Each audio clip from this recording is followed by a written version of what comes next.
So now we have the professional inspections issue, which is separate and apart from the attorney modification paragraph, but often gets handled at the same time.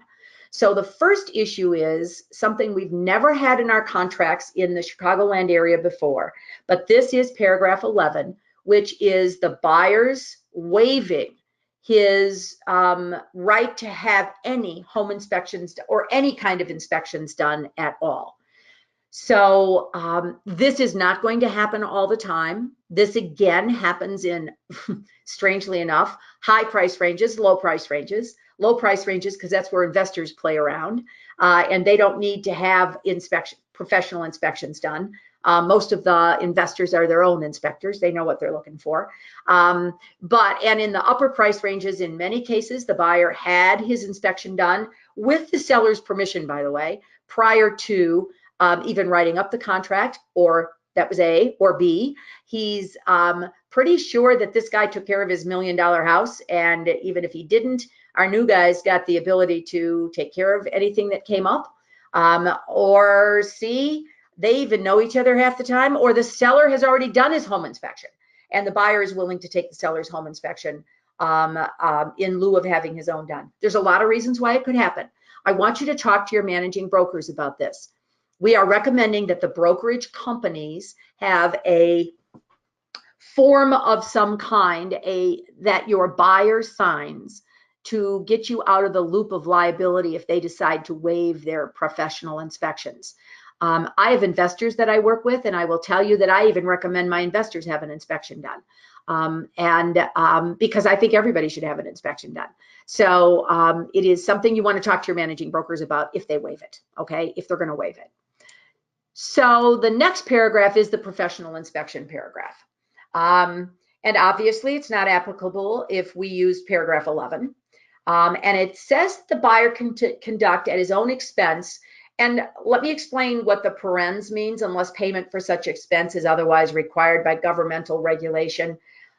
Example would be if the buyer's buying VA, the VA requires the seller to pay for the termite inspection. There are some other random things that might fall into place there, but what we're really saying is the buyers are paying for their own inspections. And they can have all of any or all of the following inspections done, and we list them. So they can have one or more licensed or certified inspection services and a home inspection, radon, environmental, lead-based paint, everything. And then at line 162, after the word infestation, which goes with the line before that, it says, or any other inspections desired by the buyer in the exercise of reasonable due diligence. We don't know what those might be, but we can't possibly cover everything that the buyer might want to have inspected. So it says environmental in there. That would cover lead, that would cover a mold, that would cover other things. But we just put that catch-all in there so that the buyer can have any inspections he wants. It goes on to say that the seller agrees to make all areas of the property accessible for these inspections upon reasonable notice, and that all of the utilities must be on during the inspections. So listing agents, make sure you tell your sellers this. That means if they have, and these are two things I've heard within the last week. One of them, home inspector went in and the seller had wallpapered over the electrical box. And in another one, there was a huge wooden bookcase in front of the electrical box. Mr. and Mrs. Seller, first of all, I don't even want to get into what possessed you to wallpaper over your how are you going to change fuses or whatever you need to do. But they did. So they can't. They're going to have to take the wallpaper down. They're going to have to move whatever they need to move, okay? It says that the buyer is going to indemnify the seller and hold them harmless from any loss or damage caused by the acts of the buyer or anyone performing any inspections on the buyer's behalf. I just want to remind you, buyer agents, that you should be making sure that any of the home inspectors you are recommending to your buyers have insurance. They have everything they need, that if they do something to that seller's home, they have insurance to cover all of that. They need to be bonded. They needed to be all of that stuff. And they should be very willing to show you that they've got their insurance. We've had a couple of problems with people using home inspectors, and they are licensed. They have to be a licensed home inspector. So bringing Uncle Louie in, who bought a house 15 years ago, to do the home inspection can't happen here. This calls for a licensed home inspector to do this. Most of them are insured. We found a couple of them that were not, and as luck would have it, those are the ones that caused some problems. So, and then that falls back on the brokerage company, unfortunately, because everything falls back on us. So just make sure they're bonded or licensed. It says here that the request for repairs shall cover only the major components of the real estate, limited to central heating, cooling, plumbing, well system, et cetera, et cetera, et cetera. Okay, so a major component is deemed to be in operating condition, not defective. If it does not constitute a current threat to health or safety, it performs the function for which it is intended, regardless of age, or if it is near or at the end of its useful life. So we're back to that. I kind of mentioned it before when I was talking about the personal property issues. This is even more important than that, because we're not talking about dishwashers anymore. We're talking about roofs. We're talking about everything that's in the house. It is not going to be, we're not fixing it, Mr. and Mrs. Buyer, just because the inspector said you could need to have it fixed within the next 5 to 7 years. That's ridiculous. So it goes on to say that minor repairs, we're at line 171, routine maintenance items and painting, decorating, or other items of a cosmetic nature, no matter the cost to remedy same, do not constitute defects, are not a part of this contingency, and are not the basis for the buyer to cancel the contract. And any request by the buyer for credits or repairs in violation of everything we just talked about is considered to be a counteroffer, or it is considered to be such that the seller can in fact terminate this contract. So here's the deal, Mr. and Mrs. Buyer, please understand, we are not going to, and I know that some of you are going to say, oh my God, she's making this up, but I'm going to tell you none of this is made up. I don't have to make anything up. I just have to listen to you guys every single day. This buyer asked for the pull chains on the ceiling fans to be longer because she couldn't reach them to turn the fan and the light on and off. There were 3 burned out light bulbs and the toilet seat was cracked. If that's the only 3 things you can find wrong with a house, you ought to be thanking your lucky stars you found the only perfect house in all of the land, because, ladies and gentlemen, that's all they mentioned. And when they mentioned it, the seller had, and the way that it happened was that the attorney did not write the letter, thinking back to the attorney modification now. So when the attorney wrote the letter and made it sound like it was a counter offer, and now with the attorney modification the way it is, the bottom line is it blew up on him. So they made the counter offer, made it sound like a counter offer, and the way this is written now, it would have been a counter offer, and the seller killed the contract because they had a backup contract. So for what would have cost them $35 if they'd gone to Menards and bought the pull chains, the light bulbs, and the toilet seat, they lost a house. This is to stop the buyers from coming back to the sellers and asking them for ridiculous things to be fixed in their home. And we're hoping that that is what this is going to, hopefully this will take care of that.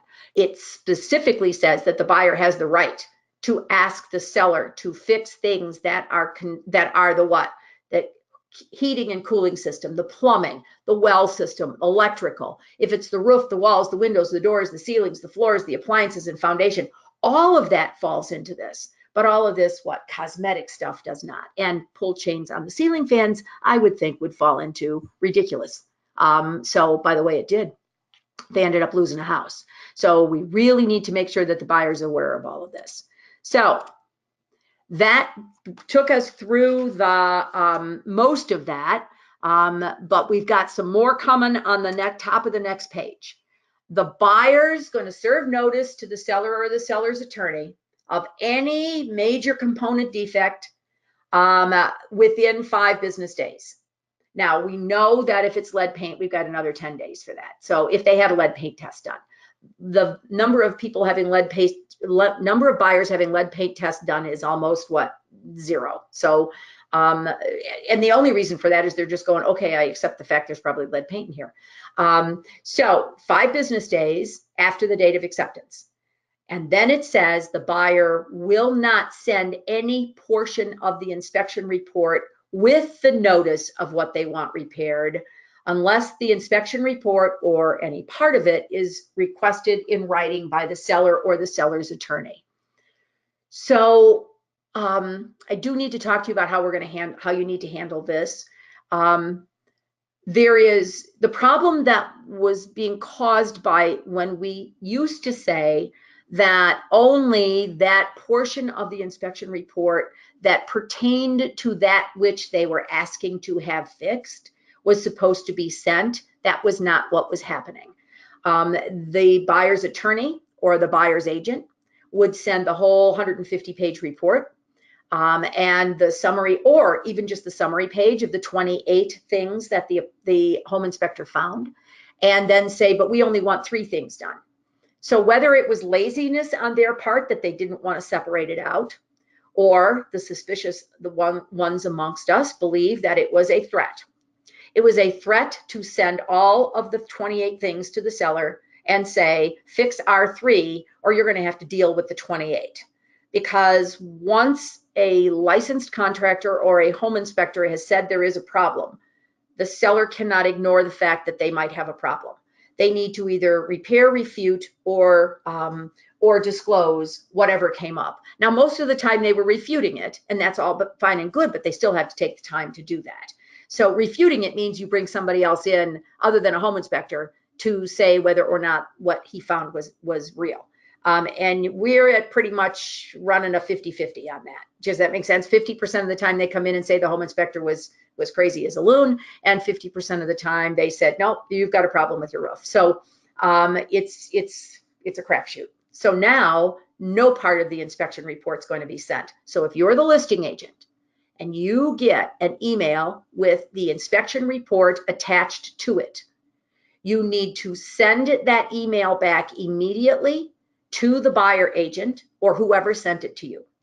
I would suggest that you now say you are in violation of paragraph 12 black blob B of the contract by sending this to me in the first place. Do it nicely, and then say, I did not open the report. I am deleting this home inspection report from my computer, and you are sending it back to them. You need to tell your seller to do the same thing. First of all, I will tell you that nobody should be sending a copy of that home inspection report directly to your seller. Neither the home inspector should, nor should the buyer agent, the buyer's attorney, or the buyer. Nobody should be contacting your seller directly. And call me and talk to me later if they do about filing a complaint if they're a realtor, filing a complaint with them under the code, because they should not be contacting your seller directly. Now, I wouldn't have brought it up if it didn't happen. So you want to tell your seller not to open the home inspection report either. Now, what if your seller says, I don't believe the buyers, I think the buyer's lying. They made all of this up. I'm not fixing the what? I'm not fixing the electrical down in the room addition or whatever they come up with. Then they can ask for a copy of the report that has the that issue mentioned in it.